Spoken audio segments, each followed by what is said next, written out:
नमस्कार विद्यार्थी मित्रांनो, भागीदारी प्रकरणावरील जबरदस्त असा पोलीस भरतीला नेहमी विचारण्यात येणारा प्रश्न घेऊन आलेलो आहोत। प्रश्न काय तो पाहूयात। अनिल व दीपक यांच्या भांडवलाचे गुणोत्तर 25:27 व मुदतीचे गुणोत्तर 81:125 आहे। तर आपल्याला विचारलेला आहे मित्रांनो, नफ्याचे गुणोत्तर किती। तर याचं उत्तर काढण्यासाठी मित्रांनो एक गोष्ट लक्षात ठेवायची, एक छोटंसं सूत्र आहे। नफ्याचे गुणोत्तर बरोबर भांडवलाचे गुणोत्तर गुणिले मुदतीचे गुणोत्तर।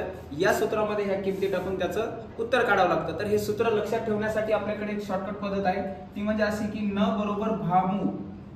ठीक आहे, न बरोबर भामू।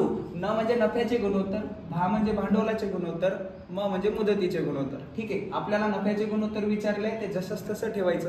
भांडवलाचे गुणोत्तर आपल्याला दिलेलं आहे, मुदतीचे गुणोत्तर आपल्याला दिलेलं आहे।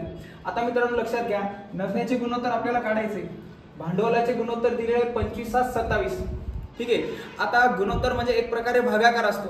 ठीक आहे, म्हणजे 25:27 यालाच आपण 25/27 असं लिहू शकतो। मग लिहूया 25/27। ठीक आहे, दोघांना डायरेक्ट जोडलेला आहे म्हणजे यांच्यामध्ये गुणाकाराची क्रिया असते, मग हे गुणाकार। मुदतीचे गुणोत्तर दिलेलं आहे 81/125, मग हे 81/125। आता याचं कॅल्क्युलेशन केलं की डायरेक्टली आपल्याला नफ्याचं गुणोत्तर मिळून जातं।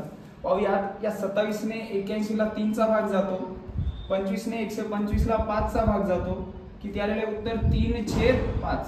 हे आहे नफ्याचे गुणोत्तर, यालाच आपण असे लिहू शकतो 3/5। ठीक आहे, हे आहे नफ्याचं गुणोत्तर।